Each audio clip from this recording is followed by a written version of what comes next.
ఏమనట్లేదు. ఈ రాష్ట్రంలో ఉండే బీజేపీ మాట్లాడడం లేదు. ముఖ్యంగా ఇవాళ బీజేపీ సభ్యులు మాట్లాడిన దాన్ని తీవ్రంగా ఖండిస్తున్నాం.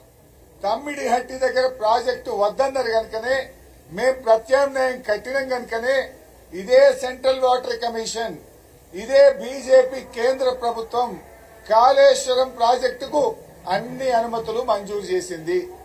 ఒకవేళ తమ్మిడిహట్టి దగ్గర నీళ్లుంటే ఎందుకు అనుమతులు ఇస్తారు మాకు? ఒకవేళ కాళేశ్వరం ప్రాజెక్టు సరి అయింది కాకపోతే ఆ రోజు కాళేశ్వరం ప్రాజెక్టుకు 16 సిడబ్ల్యూసి డైరెక్టరేట్ల అనుమతి, చివరికి technical advisory committee TAC, that is the final approval of the government of India, కేంద్ర ప్రభుత్వం నుంచి కాళేశ్వరంకు అన్ని 100% అనుమతులు ఇచ్చింది బీజేపీ ప్రభుత్వం, కేంద్ర ప్రభుత్వం.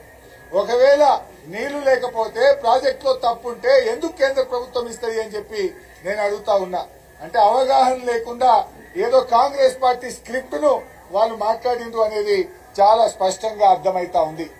ఇకపోతే ఈ రోజు మేము అడిగాం, ఉత్తమ్ గారు అసలు మేము అడిగిన ప్రశ్నకు సమాధానం చెప్పలే. మన తాత్కాలిక అరేంజ్మెంట్ 34%. ఈ 34% నీళ్లను కూడా వాడలేకపోయిన దద్దమ్మ ప్రభుత్వం ఈ కాంగ్రెస్ ప్రభుత్వం. ఈ రోజు 1020 టీఎంసీలు వస్తే 34% ప్రకారంగా కూడా వాడాల్సిన నీళ్లు వాడలే. ఇవాళ చంద్రబాబు నాయుడు దగ్గరికి పోయి ఆడ భోజనాలు చేసి ప్రగతి భవన్ లో చంద్రబాబు నాయుడు గారికి రెడ్ కార్పెట్ స్వాగతాలు చెప్పి లోపల ఇవాళ ఆయన గురుదక్షిణ చెల్లించుకోవడంలో భాగంగా 80 టీఎంసీలు తెలంగాణకు రావాల్సిన నీళ్లు కృష్ణా నది నీళ్లు ఆంధ్రాకి అప్పచెప్పిండ్రు. ఇవాళ తెలంగాణలో పంటలు ఎండినాయి, ఆంధ్రాకు 80 టీఎంసీల నీళ్లు అదనంగా ఇచ్చిండ్రు. 34% గురించి మాట్లాడుతున్నారు, కానీ అసలు ఉన్న నీళ్లు వాడే తెలివి లేని ప్రభుత్వం ఈ కాంగ్రెస్ ప్రభుత్వం.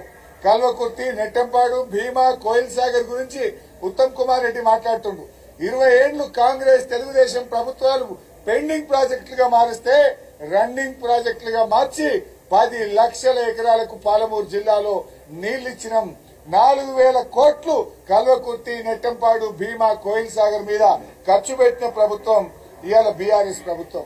ఇవాళ ఈ కాంగ్రెస్ ప్రభుత్వం ఆర్టీఎస్ లో మనకు 15.6 టీఎంసీలు నీళ్ల కేటాయింపులుంటే కేవలం 6 టీఎంసీలే వాడిండ్రు. అదేవిధంగా భీమాలో 20 టీఎంసీలు తెలంగాణ కేటాయింపు ఉంటే కేవలం 8 టీఎంసీలే వాడిండ్రు. కృష్ణాలో 80 టీఎంసీలు తక్కువ వాడి ఆంధ్రాకు అప్పచెప్పి తెలంగాణకు ద్రోహం చేసిన చేతగాని ప్రభుత్వం ఈ కాంగ్రెస్ ప్రభుత్వం.